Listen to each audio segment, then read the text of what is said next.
Hey, my name's Anna Bachelor, and I forgot to do the characteristics for my dream job, so I was gonna do that in this video.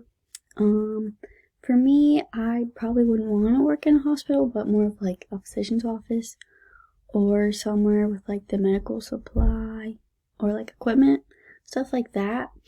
And I looked into some jobs that I might possibly want to do. I just haven't like job shadowed them, so hopefully soon I'll get to do that. But some of them were like a community services agency manager, a director of volunteer services, medical office manager, public relations specialist or like manager, or like healthcare advocate or consultant. So I'm not totally sure like what those do. They seem to interest me.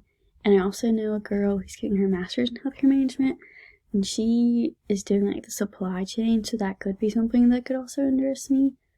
But I feel like I'm more of like a hands-on person, so I'd need to actually like see like what they do day to day, in order to like figure out if that's like what I would want to do or not.